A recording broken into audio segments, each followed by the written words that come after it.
ನಮಸ್ತೆ ಸ್ನೇಹಿತರೆ, ಇವತ್ತು ನಾವು 10ನೆಯ ತರಗತಿಯ ನಮ್ಮ ಭಾಷೆ ಎನ್ನುವ ಗದ್ಯ ಭಾಗದಲ್ಲಿ ನಮ್ಮ ಭಾಷೆ ಎನ್ನುವ ಗದ್ಯವನ್ನು ನೋಡುವ.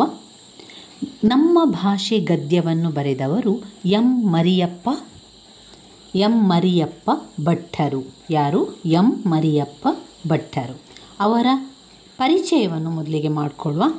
ಎಂ ಮರಿಯಪ್ಪ ಭಟ್ಟರು 1906ರಲ್ಲಿ, ಅವರ ಕಾಲ 1906. ಅವರ ಸ್ಥಳ ದಕ್ಷಿಣ ಕನ್ನಡ ಜಿಲ್ಲೆ ಪುತ್ತೂರು ತಾಲೂಕಿನ ಕಬಕ ಗ್ರಾಮದವರು. ಅವರು ಬರೆದಿರುವ ಕೃತಿಗಳು ತುಳು, ಇಂಗ್ಲಿಷ್ ನಿಘಂಟು, ಅಭಿನವ ಮಂಗರಾಜನ ನಿಘಂಟು, ಜಾತಕ ತಿಲಕಂ, ಛಂದಸ್ಸಾರ ಇತ್ಯಾದಿ. ಇನ್ನು ಆಕರ ಗ್ರಂಥ, ಕನ್ನಡ ಸಂಸ್ಕೃತಿ. ಪ್ರಶಸ್ತಿಗಳು: ಕರ್ನಾಟಕ ಸರಕಾರದ ಪುರಸ್ಕಾರ, ಸಾಹಿತ್ಯ ಅಕಾಡೆಮಿ ಪ್ರಶಸ್ತಿ ಅವರಿಗೆ ಲಭಿಸಿದೆ. ನಮ್ಮ ಭಾಷೆ ಗದ್ಯದ ಆಶಯವನ್ನು ತಿಳಿದುಕೊಳ್ಳುವ.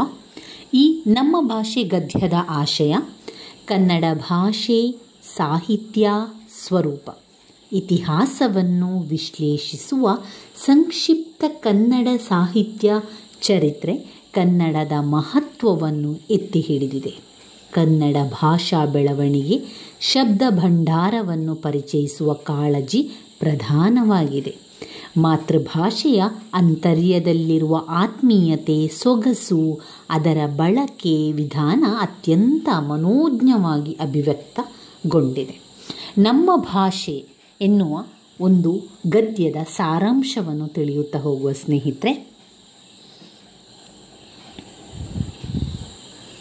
ನಮ್ಮ ಸುತ್ತಮುತ್ತಲಿನವರೊಡನೆ, ನಮ್ಮ ಸುತ್ತಮುತ್ತಲು ಯಾರಿದ್ದಾರೆ ಅವರ ಜೊತೆಗೆ ಒಂದು ವ್ಯವಹಾರವನ್ನು ಮಾಡಲಿಕ್ಕೆ ಅಥವಾ ಯಾವುದೇ ಒಂದು ವಿಚಾರ ವಿನಿಮಯ ಮಾಡುವುದಕ್ಕೆ ನಮಗೆ ಭಾಷೆ ಬೇಕೇ ಬೇಕು. ಒಂದು ವ್ಯವಹಾರವನ್ನು ನಡೆಸಲಿಕ್ಕೆ, ವಿಚಾರ ವಿನಿಮಯ ಮಾಡುವುದಕ್ಕೆ ಭಾಷೆ ಒಂದು ಅಮೂಲ್ಯ ಸಾಧನ. ಇಂತಹ ಅಮೂಲ್ಯವಾದ ಆ ಭಾಷೆಯ ಉತ್ಪತ್ತಿ ಯಾವಾಗ ಆಯಿತು, ಈ ಒಂದು ಭಾಷೆ ಎಂಬುದು ಹೇಗಾಯಿತು ಎಂಬ ಪ್ರಶ್ನೆಗೆ ಸರಿಯಾದ ಉತ್ತರವನ್ನು ಹೇಳಲು ಕಷ್ಟ ಸಾಧ್ಯ. ಭಾಷೆಯ ಮೂಲವನ್ನು ಮಾನವನು ಕಂಡುಹಿಡಿಯುವುದೆಂದರೆ ನಿರೀಕ್ಷಕನು ನಿರೀಕ್ಷಣೆಯ ವಸ್ತು ಒಂದೇ ಆದಂತೆಯೇ ಸರಿ. ಮಾನವನು ತನ್ನ ವಿಶಿಷ್ಟ ಮೇಧಾಶಕ್ತಿಯಿಂದ ಜಂಗಮ ಜಗತ್ತಿನ ಇತರ ಜಂತುಗಳಿಗಿಂತ ಭಿನ್ನವಾಗಿದ್ದಾನೆ. ಇಲ್ಲಿ ನಮಗೆ ಭಾಷೆ ಯಾಕೆ ಬೇಕು ಸ್ನೇಹಿತರೆ? ಭಾಷೆ ಎನ್ನುವಂಥದ್ದು ನಮ್ಮ ಒಂದು ವ್ಯವಹಾರವನ್ನು ನಡೆಸಲಿಕ್ಕೆ ಭಾಷೆ ಅಗತ್ಯ.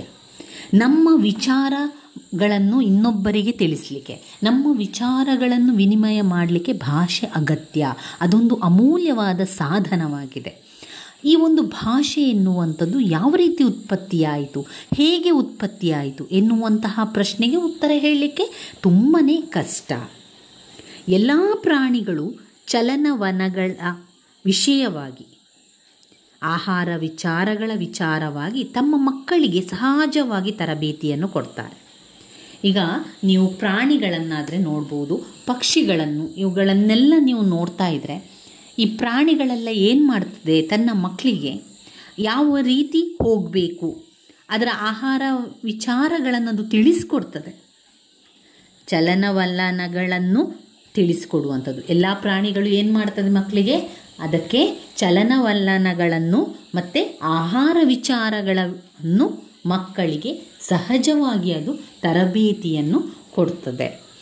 ಮಾನವನಾದರೂ ತನ್ನ ಸಮಕಾಲೀನ ಜನತೆಯದು ಮಾತ್ರವೇ ಅಲ್ಲ, ಗತಕಾಲದ ಹಿರಿಯರ ಜ್ಞಾನಾನುಭವಗಳ ಸಾರಸರ್ವಸ್ವವನ್ನು ಉಳಿಸಿಕೊಂಡು ಬೆಳೆಸಬಲ್ಲ. ಇದಕ್ಕೆ ಮೂಲ ಸಾಧನ ಭಾಷೆ. ಈ ಭಾಷೆ ಎನ್ನುವಂಥದ್ದು ಮನುಷ್ಯನಿಗೆ ಗತಕಾಲದಿಂದಲೂ ಕೂಡ ಬಂದಿರುವಂಥದ್ದು. ಇದರಿಂದಾಗಿ ಜ್ಞಾನಾನುಭವ, ಸಾರಸರ್ವಸ್ವವನ್ನು ಉಳಿಸಿಕೊಂಡು ಬೆಳೆಸಲಿಕ್ಕೆ ಈ ಒಂದು ಭಾಷೆ ಸಾಧನವಾಯಿತು. ಭಾಷೆಯ ಪ್ರಯೋಜನ ಮನುಷ್ಯನಿಗೆ ಇಲ್ಲದೆ ಹೋಗಿದ್ದರೆ ಆತ ಏನಾಗ್ತಿದ್ದ? ಒಂದು ಜಂತುವಾಗಿ, ಬರಿಯ ಜಂತುವಾಗಿ ಉಳಿತಿದ್ದ. ಭಾಷೆ ಇದ್ದ ಕಾರಣ ಅವನು ಈಗ ಬೆಳೀತಾ ಇದ್ದಾನೆ. ಭಾಷೆ ಇಲ್ಲದಿದ್ದರೆ ಏನಾಗ್ತಾ ಇತ್ತು? ಮಾನವನಿಗೆ ಜಂತುವಾಗಿ ಪರಿಣಮಿಸ್ತಾ ಇದ್ದ. ಭಾಷೆ ಇದ್ದು ಅದರ ಪೀಯೂಷವನ್ನು ಕುಡಿದು ಅರಗಿಸಿಕೊಳ್ಳದ ಅಂತೆಯೇ ಕರ್ಮವೆಸಗದ ವ್ಯಕ್ತಿ ಜಂತುವೇ ಸರಿ. ಈಗ ಒಂದು ಭಾಷೆಯನ್ನು ಅದರ ಒಂದು ಪೀಯೂಷವನ್ನು ಕುಡಿಬೇಕು. ಇಲ್ಲಿ ನಿಮಗೆ ಕನ್ನಡ ಭಾಷೆಯ ಅದರ ಅರ್ಥವನ್ನು ಕೂಡ ಕೊಟ್ಟಿದ್ದಾರೆ. ಕೆಲವೊಂದು ಅರ್ಥಗಳನ್ನು ನಾವು ನೋಡ್ಕೊಳ್ಬೇಕಾಗ್ತದೆ. ನಮಗೆ ಕೆಲವೊಂದು ವಿಷಯಗಳು ಏನು ಹೇಳ್ತಾ ಇದ್ದಾರೆ ಅಂತ ಗೊತ್ತಾಗದಾಗ ನಾವು ಅದನ್ನು ನೋಡ್ಕೊಳ್ಬೇಕಾಗ್ತದೆ. ಇಲ್ಲಿ ಜಂತು ಅಂದರೆ ಜೀವಿ, ನಿರೀಕ್ಷಣೆ ಅಂದರೆ ಸೂಕ್ಷ್ಮವಾದ ಅವಲೋಕನ. ಇಲ್ಲಿ ಸ್ವಲ್ಪ ಅದರ ಅರ್ಥವನ್ನು ಕೊಟ್ಟಿದ್ದಾರೆ. ನಾವೇನು ಮಾಡಬೇಕು, ಭಾಷೆ ಎನ್ನುವಂಥದ್ದು ನಮಗೆ ಗೊತ್ತಿಲ್ಲದೆ ಅಥವಾ ನಾವು ಅರಗಿಸಿಕೊಳ್ಳದೆ ಹೋದರೆ ಏನಾಗ್ತದೆ, ನಾವೊಂದು ಜಂತುವಿನ ರೀತಿಗೆ ಸರಿ ಸಮಾನ. ಅದರ ಪೀಯೂಷವನ್ನು ಕುಡಿದು ಅರಗಿಸಿಕೊಳ್ಬೇಕು. ಭಾಷೆಯನ್ನು ಏನು ಮಾಡಬೇಕು, ನಾವು ಪೀಯೂಷವನ್ನು ಕುಡಿದು ಅರಗಿಸಿಕೊಳ್ಳಬೇಕು. ಇಲ್ಲದಿದ್ದರೆ ಒಂದು ಜಂತುಗೆ ಸಮಾನ ಅಂತ ಹೇಳ್ತಾ ಇದ್ದಾರೆ. ವಿಶ್ವದ ಬಹುಭಾಷಾ ಪ್ರಪಂಚದಲ್ಲಿ ಸುಮಾರು 4000 ಭಾಷೆಗಳಿರ್ತದೆ ಎಂದು ತಿಳಿದು ಬಂದಿದೆ. 4000 ಭಾಷೆಗಳಿದೆ ಅಂತೆ. ಭಾಷೆಗಳನ್ನು ವ್ಯಾವಹಾರಿಕವಾಗಿ, ಗ್ರಾಂಥಿಕ ಎಂದು 2 ತೆರವಾಗಿ ವಿಭಾಗಿಸುವುದುಂಟು. ವ್ಯಾವಹಾರಿಕವೆಂದರೆ ಜೀವದ್ ಭಾಷೆ, ಅದರಲ್ಲಿ ಜನರು ಮಾತನಾಡ್ತಾರೆ, ವ್ಯವಹಾರ ಮಾಡ್ತಾರೆ. ಕನ್ನಡ, ತಮಿಳು, ತೆಲುಗು, ತುಳು, ಮರಾಠಿ, ಉರ್ದು, ಇಂಗ್ಲಿಷ್ ಇದೆಲ್ಲ ಕೂಡ ನಮ್ಮ ಒಂದು ಜನರು ಮಾತನಾಡುವಂತಹ ಒಂದು ಭಾಷೆ, ವ್ಯವಹಾರಗಳನ್ನು ಮಾಡುವಂತಹ ಒಂದು ಭಾಷೆ. ಉದಾಹರಣೆ ನೋಡುವುದಾದರೆ ಗ್ರಾಂಥಿಕವೆಂದರೆ ಅಭಿವೃದ್ಧಿ ಹೊಂದಿ ಗ್ರಂಥ ರಚನೆಯಲ್ಲಿ ಉಪಯೋಗವಾದಂತಹ ಭಾಷೆ. ಯಾವುದೆಲ್ಲ ಅದು ಸಂಸ್ಕೃತ, ಕನ್ನಡ, ಇಂಗ್ಲಿಷ್, ಪಾಳಿ ಇತ್ಯಾದಿ ಈ ವರ್ಗಕ್ಕೆ ಉದಾಹರಣೆ. ಎಲ್ಲ ವ್ಯಾವಹಾರಿಕ ಭಾಷೆಗಳು ಗ್ರಾಂಥಿಕವಾಗಬೇಕಾಗಿಲ್ಲ. ತುಳು ಒಂದು ಸುಂದರವಾದ ವ್ಯಾವಹಾರಿಕ ಭಾಷೆ, ಆದರೆ ಅದು ಗ್ರಾಂಥಿಕ ಭಾಷೆ ಅಲ್ಲ. ಹಾಗೆಯೇ ಎಲ್ಲ ಗ್ರಾಂಥಿಕ ಭಾಷೆಗಳು ಇಂದು ವ್ಯಾವಹಾರಿಕವಾಗಿ ಇರುವುದಿಲ್ಲ. ದೇವಭಾಷೆ ಎನಿಸಿಕೊಂಡ ಸಂಸ್ಕೃತ ಸರ್ವ ಸಂಪನ್ನತೆಯಿಂದ ಕೂಡಿದ ಗ್ರಾಂಥಿಕ ಭಾಷೆಯಾಗಿದೆ. ಆದರೆ ಇಂದು ಯಾವುದೊಂದು ಪ್ರದೇಶದಲ್ಲಿಯೂ ಅದು ವ್ಯಾವಹಾರಿಕ ಭಾಷೆಯಾಗಿರುವುದಿಲ್ಲ. ನೋಡಿ, ಸಂಸ್ಕೃತ ಎನ್ನುವಂತಹ ಒಂದು ಭಾಷೆ ಇದೆ. ಆ ಭಾಷೆ ಎಲ್ಲಿ ಕೂಡ ವ್ಯಾವಹಾರಿಕವಾಗಿ ನಮಗೆ ಕಂಡು ಬರಲಿಲ್ಲ. ಅದನ್ನು ಒಂದು ವೇದಗಳನ್ನು ಹೇಳುವಂಥದ್ದು ಗ್ರಾಂಥಿಕ ಭಾಷೆಯಾಗಿ ಆ ಸಂಸ್ಕೃತವನ್ನು ಬಳಸಿಕೊಂಡಿರುವಂಥದ್ದು. ಇನ್ನು ನವಶಿಲಾಯುಗದ ಮಾನವ ಸಂಚಾರಿ ಜೀವನವನ್ನು ತ್ಯಜಿಸಿ, ಮೊದಲೆಲ್ಲ ಏನಾಗ್ತಾ ಇತ್ತು, ಒಂದು ಕಡೆಯಿಂದ ಇನ್ನೊಂದು ಕಡೆಗೆ ವಲಸೆ ಹೋಗಿ ಜೀವನ ಮಾಡ್ತಾಯಿದ್ರು. ಅದನ್ನು ನಿಲ್ಲಿಸಿ ಮಾನವ ಏನು ಮಾಡಿದ, ಒಂದೇ ಕಡೆ ಕೂತ್ಕೊಂಡು ಅಲ್ಲಿ ಮನೆ ಕಟ್ಟಿ ಅಲ್ಲೇ ಕೃಷಿ ಕಾಯಕಗಳನ್ನು ಮಾಡಿ ಅಲ್ಲೇ ಬದುಕನ್ನು ಸಾಗಿಸ್ತಾ ಇದ್ದ.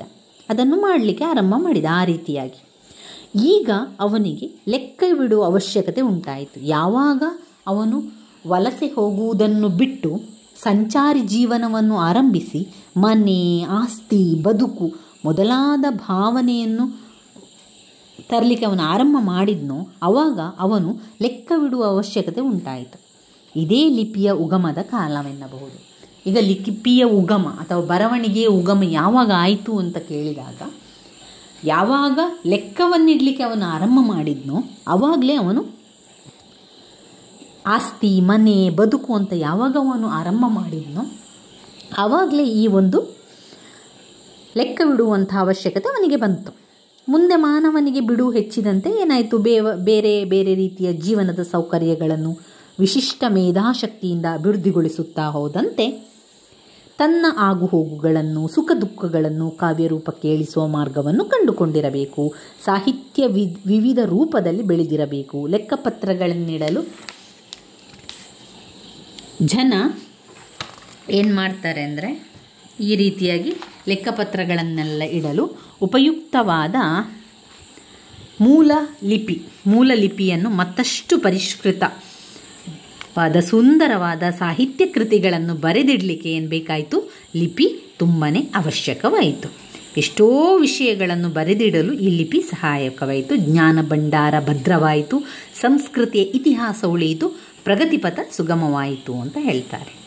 ಇನ್ನು ಕನ್ನಡಕ್ಕೆ ಬಹಳ ಪ್ರಾಚೀನ ಕಾಲದಿಂದಲೂ ಕೂಡ ಕನ್ನಡದಲ್ಲಿ ಸಂಸ್ಕೃತದ ಪೋಷಣೆ ಮಾಡ್ತಾ ಬಂದಿದ್ದಾರೆ. ಅದು ದೊರೆಯುತ್ತಾ ಬಂದಿದೆ ಅದಕ್ಕೆ ಪೋಷಣೆ. ಅನೇಕರು ಕನ್ನಡವನ್ನು ಸಂಸ್ಕೃತಮಯವನ್ನಾಗಿ ಮಾಡಿಬಿಟ್ಟರು. ಕನ್ನಡ ಮಾತ್ರ ತಿಳಿದವರಿಗೆ ಅದರ ರಚನೆ ಕಬ್ಬಿಣದ ಕಡಲೆಯೇ ಆಯಿತು. ಇಂಥ ಪರಿಸ್ಥಿತಿಯನ್ನು ಗಮನಿಸಿದ 12ನೇ ಶತಮಾನದ ನಯಸೇನ ಕವಿ ಏನು ಹೇಳ್ತಾನೆ? 12ನೇ ಶತಮಾನದ ನಯಸೇನ ಕವಿ ಏನು ಹೇಳ್ತಾರೆ ಅಂದರೆ, ನಮಗೆ ತುಪ್ಪವೂ ಬೇಕು, ಎಣ್ಣೆಯೂ ಬೇಕು. ಹಾಗಂದರೆ ಸಂಸ್ಕೃತವೂ ಬೇಕು, ಕನ್ನಡವೂ ಬೇಕು. ಆದರೆ ಎಣ್ಣೆ ತುಪ್ಪವನ್ನು ಮಿಶ್ರಣ ಮಾಡಬೇಡಿ. ಅಂದರೆ ಸಂಸ್ಕೃತವೂ ಬೇಕು, ಕನ್ನಡವೂ ಬೇಕು. ಈ ಸಂಸ್ಕೃತ ಮತ್ತು ಕನ್ನಡವನ್ನು ಮಿಶ್ರಣ ಮಾಡಬೇಡಿ ಎನ್ನುವಂಥದ್ದನ್ನು ಅವರು ಯಾವ ರೀತಿ ಹೇಳ್ತಾ ಇದ್ದಾರೆ ಅಂದರೆ, ಕವಿ ನಯಸೇನ ಕವಿ, ಯಾರು? ನಯಸೇನ ಕವಿಯು ಹೇಳ್ತಾ ಇದ್ದಾರೆ, ನಮಗೆ ಕನ್ನಡವೂ ಬೇಕು, ಸಂಸ್ಕೃತವೂ ಬೇಕು, ಎಣ್ಣೆಯೂ ಬೇಕು, ತುಪ್ಪವೂ ಬೇಕು, ಮಿಶ್ರಣ ಬೇಡ ಎಂದು ಅಭಿಪ್ರಾಯಪಟ್ಟಿದ್ದಾರೆ. ಅನೇಕ ಕವಿಗಳು ಕನ್ನಡ ಅಭಿವೃದ್ಧಿ ಹೊಂದಬೇಕಾದರೆ ಕನ್ನಡದ ಪದಗಳ ಬಳಕೆ ಹೆಚ್ಚಾಗಬೇಕು ಅಂತ ಹೇಳ್ತಾ ಹೋದರು. ವಚನಕಾರರಿರ್ಬೋದು, ದಾಸರು, ಕವಿಪುಂಗವರು ತಮ್ಮ ತಮ್ಮ ಅನುಭವದ ಅನುಸಾರವಾಗಿ ಸುಲಭವೂ ಸುಂದರವೂ ಸಹಜವೂ ಆದ ಮಾತುಗಳಿಂದ ಹೃದಯ ಮುಟ್ಟುವಂತೆ ಅಭಿವ್ಯಕ್ತಪಡಿಸಿದರು. ಹಾಗಾಗಿ ಕನ್ನಡ ಭಾಷೆ ಹದಗೊಂಡಿತ್ತು. ಇನ್ನು ಒಂದು ಭಾಷೆ ಅನ್ಯ ಭಾಷೆಯಿಂದ ಏನನ್ನೂ ಎರವಲಾಗಿ ತೆಗೆದುಕೊಳ್ಳಬಾರದೆಂದು ಯಾರೂ ತಿಳಿಯಲಾಗದು. ನೆರೆಹೊರೆಯ ಭಾಷೆಗಳಲ್ಲಿ ಅಲ್ಲಿ ಒಂದು ಕೊಳ್ಳು ಕೊಡುಗೆಯ ವ್ಯವಹಾರ ನಡೆಯುತ್ತದೆ, ನಡೆಯಲೇಬೇಕು. ಅದು ಸಜೀವ ಭಾಷೆಯ ಲಕ್ಷಣ. ಇದರಿಂದ ಕನ್ನಡವು ಅದರ ನೆರೆನುಡಿಗಳಿಗೂ ಪರಸ್ಪರ ಎರವಲುಗಳಿಂದ ಅಭಿವೃದ್ಧಿಯನ್ನು ಹೊಂದುತ್ತಾ ಹೋಯಿತು. ಒಂದು ಭಾಷೆ ಅಂತ ಅಂದ ಮೇಲೆ ಅದು ಇನ್ನೊಂದು ಭಾಷೆಯಿಂದ ತಿಳಿಯುವಂಥದ್ದು, ತೆಗೆದುಕೊಳ್ಳುವಂಥದ್ದು, ಎರವಲು ಪಡೆಯುವಂಥದ್ದು, ಇದೆಲ್ಲ ಮಾಡ್ತಾನೆ ನಡೆಯಲೇಬೇಕಾಗಿರುವಂಥದ್ದು ಅಂತ ಇಲ್ಲಿ ಕವಿ ವಿವರಿಸ್ತಾ ಇದ್ದಾರೆ. ಒಂದು ಭಾಷೆ ಸ್ವತಃ ಪೂರ್ಣವಾಗಬೇಕಾದ್ರೆ, ಸತ್ವಪೂರ್ಣವಾಗಬೇಕಾದ್ರೆ, ಅದೊಂದು ಸತ್ವಪೂರ್ಣವಾಗಬೇಕಾದ್ರೆ ಅದನ್ನಾಡುವ ಜನ ಅದರ ಒಂದು ಅಭಿಮಾನದಲ್ಲಿ, ಈಗ ಒಂದು ಭಾಷೆ, ಯಾವುದೇ ಒಂದು ಭಾಷೆ ಆಗಿರ್ಬೋದು, ಅದರ ಒಂದು ಸತ್ವ ಪೂರ್ಣವಾಗಬೇಕಾದ್ರೆ ಅದನ್ನಾಡುವಂತಹ ಭಾಷೆಯ ಜನರಿಗೆ ಅದರಲ್ಲಿ ಅಭಿಮಾನ ಇರಬೇಕು. ಅದರಲ್ಲಿ ಒಂದು ಅದನ್ನು ಬಳಸುವಂತಹ ಬುದ್ಧಿಶಕ್ತಿ ಅವರಿಗೆ ಇರಬೇಕು. ಬುದ್ಧಿಶಾಲಿಗಳು, ಪ್ರಯೋಗಶೀಲರು ಕೂಡ ಆಗಿರಬೇಕು. ತಮ್ಮ ಆಸೆ, ಆಕಾಂಕ್ಷೆ, ವಿಚಾರ ಮುಂತಾದವನ್ನು ಆ ಭಾಷೆಯ ಮುಖಾಂತರವಾಗಿಯೇ ಹೇಳಬೇಕೆಂಬ ಉಜ್ವಲ ಅಭಿಮಾನವುಳ್ಳವರಾಗಿರಬೇಕು. ವಿಜ್ಞಾನಿಗಳು, ರಾಜಕಾರಣಿಗಳಿರ್ಬೋದು, ಅರ್ಥಶಾಸ್ತ್ರಜ್ಞರಿರ್ಬೋದು, ಇನ್ನು ಬೇರೆ ಬೇರೆ ರೀತಿಯ ಜನರು ಎಲ್ಲ ರೀತಿಯ ಭಾಷೆಯನ್ನು ಬಳಸಿದಾಗ ಭಾಷೆ ಬೆಳೆಯುವಂಥದ್ದು. ಇನ್ನು ಸ್ವಭಾಷೆಯನ್ನು ಪ್ರೀತಿಸಬೇಕು. ನಮ್ಮದೇ ಆದ ಭಾಷೆಯನ್ನು ಪ್ರೀತಿಸಬೇಕು, ಗೌರವಿಸಬೇಕು, ಬೆಳೆಸಬೇಕು. ಅಂದರೆ ಅನ್ಯ ಭಾಷೆಗಳನ್ನು ತಿರಸ್ಕಾರ ಮಾಡಬೇಕು ಎನ್ನುವಂಥ ಅರ್ಥ ಅಲ್ಲ. ಭಾಷೆಗಳಲ್ಲಿ ಮೇಲು ಜಾತಿ, ಮೇಲು ಭಾಷೆ, ಕೀಳು ಭಾಷೆ ಅಂತ ಇಲ್ಲ. 4 ಜನ ಮಾತನಾಡುತ್ತಿದ್ದ ಭಾಷೆಗೂ 40 ಲಕ್ಷ ಜನ ಮಾತನಾಡುತ್ತಿದ್ದ ಭಾಷೆಗೂ ಸತ್ಯ ಹಾಗೂ ಸತ್ಯ ದೃಷ್ಟಿಯಿಂದ ಅಂತರವೇ ಇಲ್ಲ. ಎಲ್ಲ ಭಾಷೆಗಳು ಅಷ್ಟೆ. ಒಬ್ಬ ತಾಯಿಯ ಗಾನದ ಶ್ರುತಿಯಂತೆ ಎಲ್ಲದಕ್ಕೂ ಕೂಡ ಅದರದೇ ಆದ ಸ್ಥಾನ ಇದೆ. ಇದನ್ನರಿತು ಭಾರತೀಯರಾದ ನಾವು ನೆರೆಹೊರೆಯ ಭಾಷೆಗಳನ್ನು ದ್ವೇಷಿಸದೆ ನಮ್ಮ ಭಾಷೆಗಳನ್ನು ಗೌರವಿಸಿ, ಪ್ರೀತಿಸಿ, ಅದನ್ನು ಅಭಿವೃದ್ಧಿಗೊಳಿಸಿದರೆ ದೇಶದ ಸಂಸ್ಕೃತಿ ಮುಂದುವರಿಯುತ್ತದೆ ಎಂದು ಇಲ್ಲಿ ಕವಿಯಾದ ಎಂ ಮರಿಯಪ್ಪ ಭಟ್ಟರು ನಮ್ಮ ಭಾಷೆ ಎನ್ನುವಂತಹ ಗದ್ಯದಲ್ಲಿ ವಿವರಿಸ್ತಾರೆ.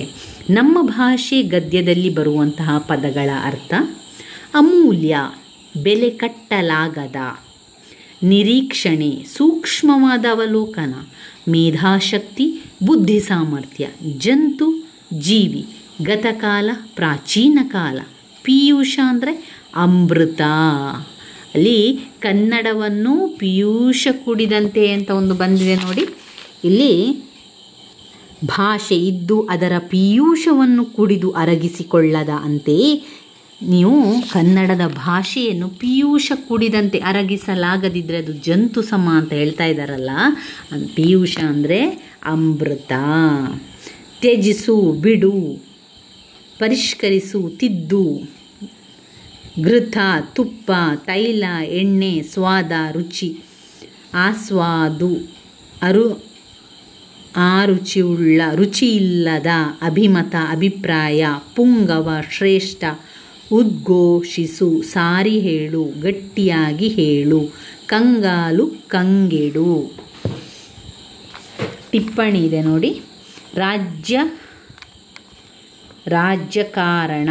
ಬ್ರಿಟಿಷರ ಆಳ್ವಿಕೆಯ ಕಾಲದಲ್ಲಿ ರಾಜ್ಯದ ಆಡಳಿತವನ್ನು ನೋಡಿಕೊಳ್ಳುತ್ತಿದ್ದ ಅಧಿಕಾರ ವರ್ಗದವರು, ವೈಸ್ರಾಯ್, ಕಲೆಕ್ಟರ್ ಮುಂತಾದ ಪ್ರಾಂತ್ಯಾಧಿಕಾರಿಗಳು. ಕಣ್ಣೆಂಜಲು, ಕಣ್ಣಿನಿಂದ ಬರುವ ಕಲ್ಮಶ, ಪಿಸುರು, ಹಿಕ್ಕು, ಕಣ್ಣಿನ ನೋಟದಿಂದಾಗುವ ಕೆಡುಕು. ಇನ್ನು 1 ಅಂಕದ ಪ್ರಶ್ನೆಗಳು, 2 ಅಂಕದ ಪ್ರಶ್ನೆಗಳು, 4 ಅಂಕದ ಪ್ರಶ್ನೆಗಳು, ಹಾಗೆಯೇ ಸಂದರ್ಭ ಸಹಿತ ಸ್ವಾರಸ್ಯದ ಪ್ರಶ್ನೆಗಳು ಕೂಡ ಈ ಒಂದು ಗದ್ಯದಲ್ಲಿದೆ. ಮುಂದಿನ ಒಂದು ವಿಡಿಯೋದಲ್ಲಿ ನಾವು ನಮ್ಮ ಭಾಷೆ ಗದ್ಯದ 1 ಅಂಕದ ಪ್ರಶ್ನೆಗಳು, 2 ಅಂಕದ ಪ್ರಶ್ನೆಗಳು, 4 ಅಂಕದ ಪ್ರಶ್ನೆಗಳು, ಸಂದರ್ಭ ಸ್ವಾರಸ್ಯದ ಪ್ರಶ್ನೆಗಳಿಗೆ ಉತ್ತರವನ್ನು ತಿಳಿತಾ ಹೋಗುವ. ಸ್ನೇಹಿತರೆ, ನನ್ನ ವಿಡಿಯೋಸ್ ಎಲ್ಲ ನಿಮಗೆ ಇಷ್ಟ ಆಗ್ತಾ ಇದ್ದರೆ ಲೈಕ್ ಕೊಡಿ, ಶೇರ್ ಮಾಡಿ, ಸಬ್ಸ್ಕ್ರೈಬ್ ಮಾಡಲಿಕ್ಕೆ ಮರಿಬೇಡಿ ಸ್ನೇಹಿತರೆ. ಧನ್ಯವಾದಗಳು.